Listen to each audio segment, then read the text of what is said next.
It's June 22nd, 2025. I've been speedrunning Minecraft for 5 years at this point, and I'm on a run right now that has the potential to do something I never used to believe was possible. Beating my personal best speedrun that is over 4 years old. You see, this personal best was so good originally that it stopped me from playing RSG as a category, as I felt at this point I had nothing left to prove. It was a time I could walk away satisfied with, pretty much officially ending my arc as a top level runner with multiple world records, and instead switching to focus on content creation and challenges that push the boundaries of speedrunning. The first of those challenges was my goal of beating Minecraft 1,000 times without resetting, all the way back in 2021. It's hard to put into words how different speedrunning the game was back then, how much worse I was as a player, and how much the entire thing drained me both physically and mentally. In theory, you'd think you could just get full iron, take your time, and not have to worry about anything. But that's not how I wanted to play. Even to this day, I make it a big point that it needs to feel like you're watching a speedrun, because otherwise, what's the point?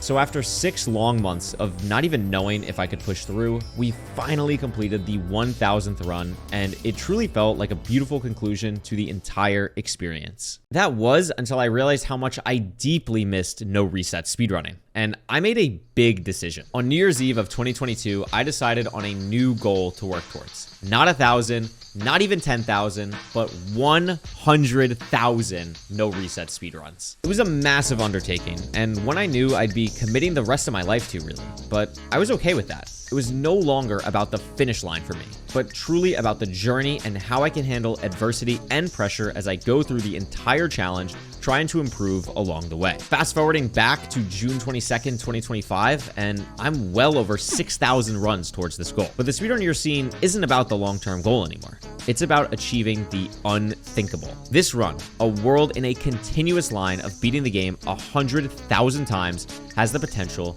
to be faster than my actual speedrun personal best. I'm about to enter the end 13 seconds faster than in my 11:15. But to fully understand what this means, we have to go back to the last week of the 100K challenge. No reset speedruns, unsurprisingly, are very up and down. And to start the 6,000s, I had some incredible consistency starting out, but it was short-lived as I was headed off to TwitchCon EU, where I would be playing an MC Championship live. This ended up being one of the best trips of my life, where I met a bunch of people who love Minecraft and love speedrunning.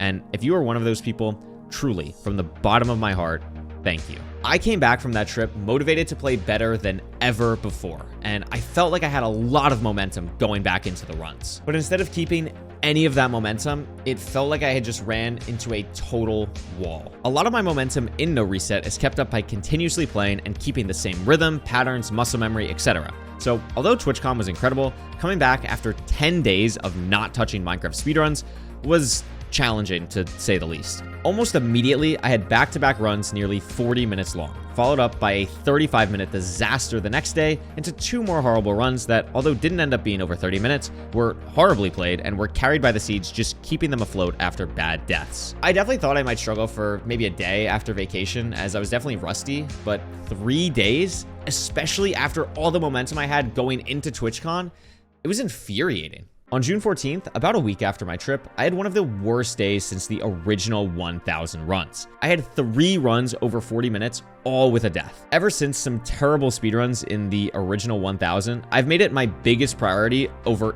anything else to not ever have a speedrun over 1 hour again. The last time that happened was on run 970. And these runs today were some of the closest I've had to being over an hour long in a long time. The next day wasn't any easier either, with 3 runs over 30 minutes, all having a death. I added a 47 and a 56-minute time the next day, and on the 4th consecutive day of this, I added 2 more 30-minute times. I was so frustrated, and it culminated in me ruining what should have been one of the coolest moments in the history of this challenge. How much do I have? 8?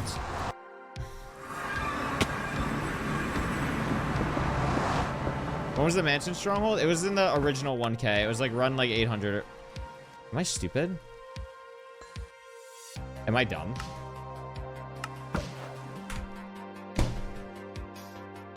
Okay, never mind. I do care. How? Dude, are you kidding me? And I'm sorry for the people who are regulars who just have to deal with me like this. 136.7. Dude, what the?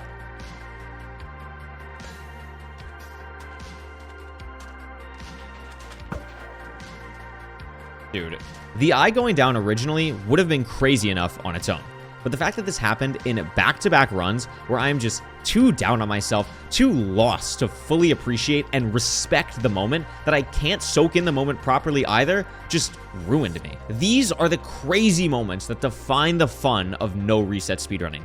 And this made me fully reevaluate everything about my mental and my gameplay. It was beyond time for a wake-up call, and I needed to make a change. So I committed to making the most drastic change I could possibly think of. It was time to stop scrolling. Now, if you know anything about me, I've always scrolled, and if you've never noticed it, go back and watch basically any memorable run of mine, as I'll just whip my whole hotbar around with the scroll wheel. The mentality of never picking up hotkeying, especially for speedrunning, was entirely reliant on excuses at this point. In reality, I was afraid to make a drastic change like this. Scrolling was always good enough, and it was something that I also took a lot of pride in, especially in today's day and age of speedrunning, where there's so many macros and a calculator. And I mean, just look at Dugile's keyboard layout. Some of the technical aspects just really bum me out sometimes. So if I was going to make this change, I wanted to do it my way. I needed to make sure my new hotkeys worked without any rebinds, and of course, I still wasn't going to use a calculator or macros. I want to improve, but my biggest focus as a content creator is always accessibility. I want people to be able to watch me for the first time and believe that they can do the same things that I can without having to download or install anything else to worry about. And to prove how serious I was about being good, it wasn't just about learning hotkeys, it was about revamping my entire playstyle around them. The first stream of learning hotkeys was incredibly challenging. Everything felt wrong, and I knew it would, but it was hard. What I remember the most is that I just had to think about every little decision, and it made everything so much more complicated. After over 7 hours of on-stream practice the first day, I didn't feel much closer, and after talking to friends after stream, I changed more hotkeys for day 2. I ran into a lot of problems with my goal of not rebinding, and it was a lot harder than you might think. Remember Dugile's keyboard layout? Well, that's because of search crafting, and I was also trying to learn that on top of hotkeying without changing my keyboard layout. Minecraft also has a lot of things that we use in speedrunning that require more buttons than you'd think, revolving around F3. F3 plus G for chunk borders, F3 plus B for hitboxes, etc. I had to be careful to not mess with anything that could make that annoying. And I had also originally assigned tab for something, but I realized when I opened my inventory and pressed it, it would highlight the book in my inventory instead of moving any items. But by the end of day 2, I at least started to feel more comfortable with the process of what was happening. It was ugly for sure, and although there was certainly still doubt about committing to this as hard as I was starting to see some real positives. And after another 8-hour session, it was more grinding off stream and practice into day 3. Day 3 was a lot more about the thought process of how I would actually play Overworlds to really get the muscle memory down. There's so many things to keep track of, and I knew that the Overworlds would really be my foundation in making sure I'm holding myself accountable throughout the rest of the run. And it was tedious. This whole thing was. There's really no way for me to describe what I was experiencing here. But the progress, albeit slow, was absolutely starting to get there. I didn't have to look at my keyboard as much, and I came into stream with plans of how I would approach the time that I had. It was really important for me to again make sure I was giving this everything. There was no reason to make any change if I didn't fully commit and take this seriously. So I did. I even thought about doing no reset runs for the next day, but I decided one more day of practice couldn't hurt. Day 4 was coincidentally also the same day as a mid-season showdown of the MCSR ranked playoffs. I haven't really mentioned it, but I've been modeling a lot of my new game from a lot of other top runners, specifically Dugile. I believe we approach the game in very similar ways, even if he is about 500 times better mechanically than I'll ever be. It can be hard to tell sometimes from how strong his mechanics are, but Dugile really thinks deeply about the game at all times, and he's very particular in basically everything that he does. That ability to be so put together is partially what allows him to hit his freakish heights in skill. Watching him, along with other top runners, compete in this tournament was refreshing. I always watch this stuff, but this time I made sure to watch extra closely. How was their inventory sorted? When did they craft specific items? All these things were what I was watching for, and by the end of the day, I knew my Hakeem was not perfect, but I had done enough practice runs and overworlds to feel like I could at least start attempting runs. So after 4 days of practice, over 50 hours of on and off stream grinding, it was time to come back to what I loved, and I was so happy to be back. Let's talk a little bit about what my expectations for the runs coming back were actually like. In my last 1,000 runs before Hakeem, my average was 23 minutes and 10 seconds. I expected when I started runs again to be roughly 3 to 5 minutes slower overall as I warmed up with everything I was doing. This takes into account potentially dying much more early on and generally much slower overworlds as I'm getting myself organized. But the first run of the day could not have gone any better for my confidence. A beautiful 18-minute flat time that was going to be a video itself with a lot of the same story behind it, talking about what is possible and just being excited for the future.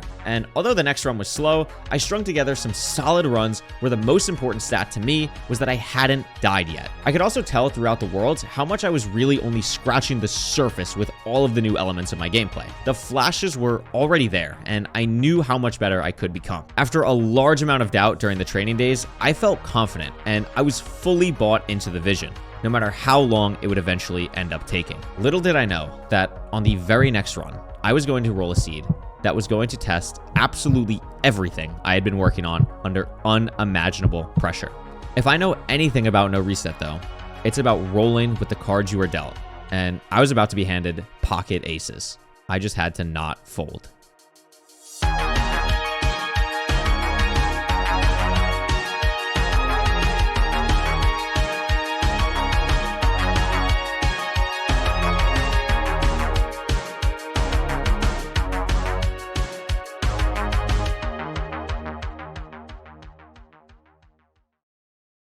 You might think that for this run to be on pace to beat my 11:15, I'd need an incredible overworld. I mean, in that run, I'm in the nether 90 seconds after I start the speedrun. This run is not that. All you need to know for context is I'm about to have one of the weirdest overworlds I've ever rolled in this challenge, and I'll just let you enjoy the ride.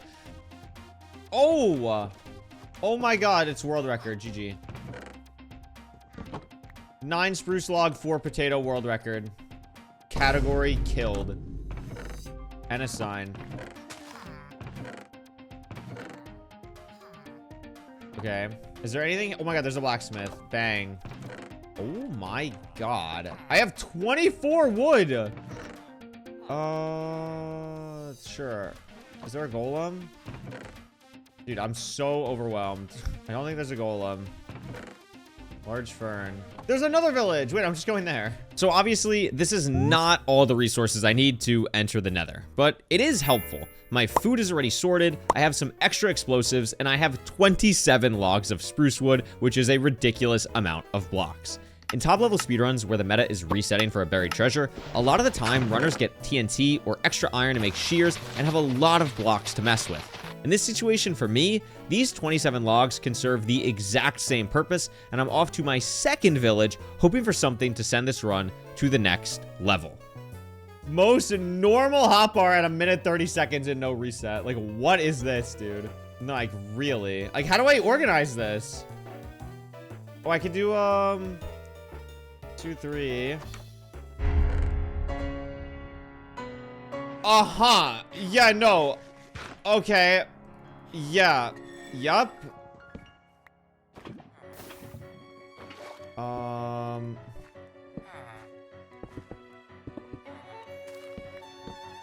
Wait, I don't have flint. I forgot about flint. Sorry.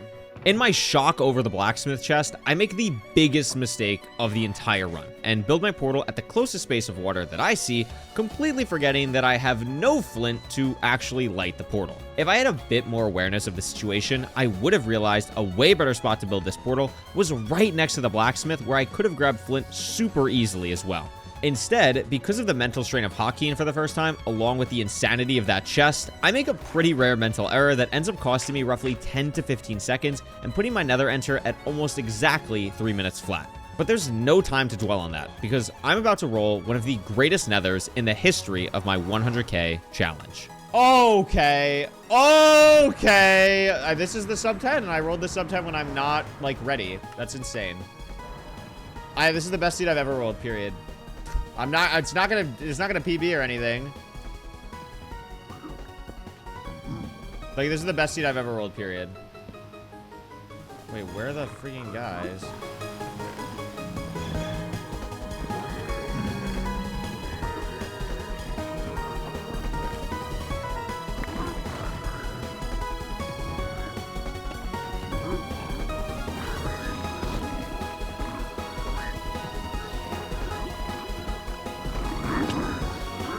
It's nice that I can just use my wood and not worry. Because I have like a million.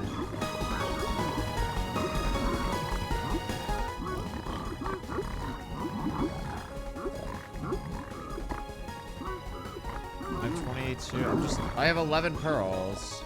Really? Okay, bye. Thank you. Phenomenal, Calm. You're all promoted.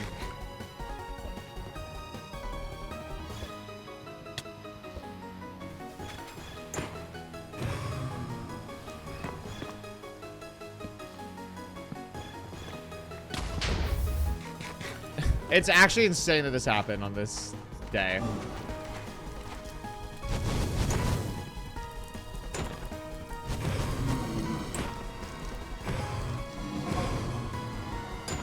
Okay, so rods, thank you. At just under 7 minutes, I'm leaving the nether. But obviously, this is a bit misleading because I only have one blaze rod. So why am I doing that? Well, as I mentioned in the intro, I do not use Ninja Brainbot, aka a calculator, to find the stronghold for me, and instead do manual triangulation using a method called axis travel from before calculators were legal way back in 2021. Because of this, in pretty much any run I do, I pause to do the math needed when I re-enter the nether after triangulating. Normally, this is fine. After all, it's my own challenge, I play how I want, and this just saves me some stress. But on quick runs, this is a very bad idea. The reason for that is because on the official Speedrun.com leaderboard, any run under 13 minutes is subject to a retime, where pauses throughout the run that go over 5 seconds are counted towards your time. This is automatically done through Speedrun IGT for any run, and this run itself is definitely on sub 13 pace. Since I know that, I'm gonna have to overlap the math in my head to the stronghold while killing blazes, and want to give myself as much time as possible to do just that. Alright, we gotta remember this on the dot. 1.4.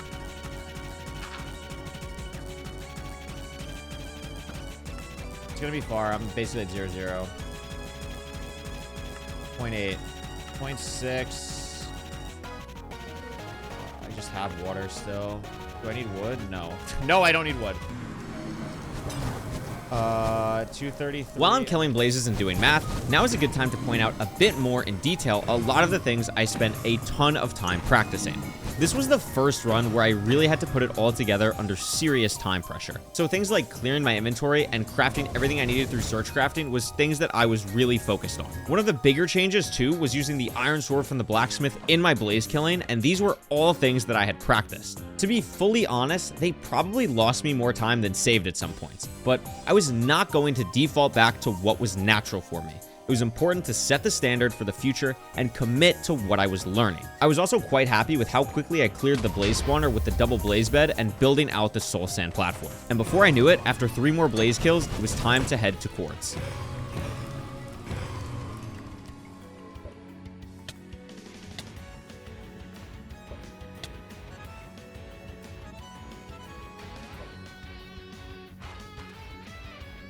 Yeah, this is good enough. I'm just gonna build here. In top-level speedruns, you'll see runners build their second portal at around Y40 or close to the lava floor of the nether. This is because since they use a calculator, they know they are going to hit the stronghold every time and want to have their portal at a similar Y level. I, again, can't do this. Well, I mean, I could, but it wouldn't be smart. And honestly, I have a bit of a track record of messing up my measurements quite badly when I'm on solid pace, usually due to nerves or just rushing to keep the pace that I'm on. So not only do I not dig down here wanting to still hit the surface, but I actually build my portal about 5 blocks off of the chords I was going to in my head. And that's because I would have had to dig deeper into this wall, and since I don't know how accurate my measurements are, along with my stronghold being originally nearly 1,800 blocks away, I'm not going to get exact with my coordinates here. Being close enough here is not only the faster play to save digging, it's just flat out correct, and it works as I spawn on the surface above an ocean for my second portal. Let's see it.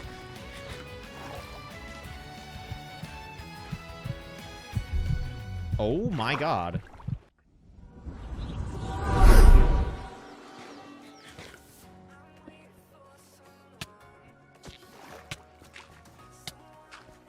I have to be honest, this entire run, I haven't been nervous at all, because honestly, I've found the whole thing pretty funny. Like, of course I would get the best nether possible on the silliest overworld possible, 6 speedruns into changing 12 years of muscle memory.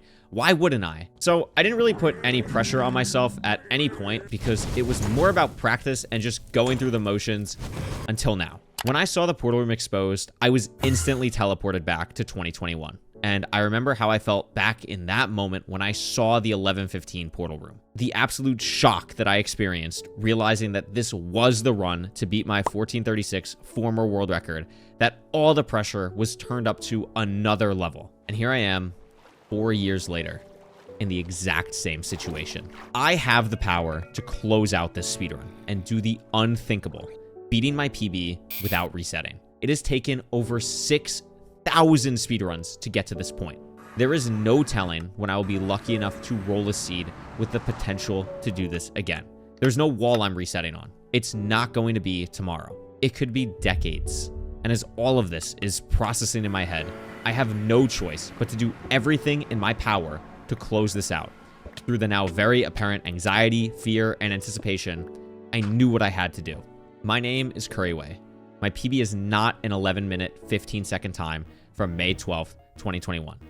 My PB is from June 22nd, 2025. I will not fold. It's like riding a bike, man. I remember how to do ground.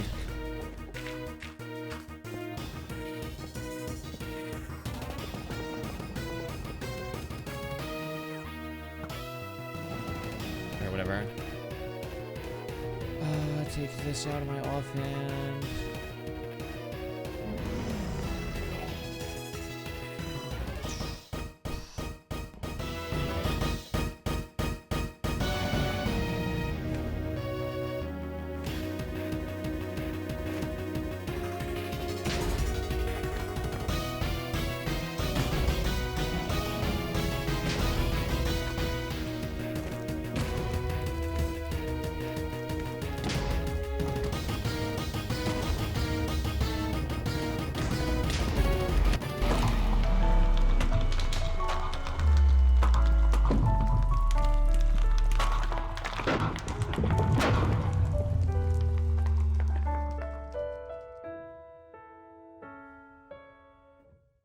Oh my god. Oh my god. Oh my god. This is the feeling that I had when I got 1436. Like, I feel like I did so, like, I feel like there's no way this just happened. Like, I had to have cheated. Like, that's how I feel. Like, I have to have missed something. Like, did I go in creative? Here's a list of every sub 15 I've gotten in this challenge since run 2000 in order. Immediately, it's easy to tell how much of an outlier this run truly is. When sorted by nether enter, you can see this run is actually nothing special. Pretty middle of the pack. But this changes when sorted by nether split, as it is almost a minute faster than the second best, a ridiculous 3:57 nether split. That, combined with an above average split to find the end portal for my blind travel, even though I only blinded on one rod, is what truly puts this run into unmatched territory. Thank you so much for watching. If you're watching this around the time the video comes out, I'm actually live on Twitch right now doing a charity marathon benefiting the Skin Cancer Foundation in honor of my girlfriend currently fighting melanoma, and your support would mean a lot to me. I hope to see you there. Thank you.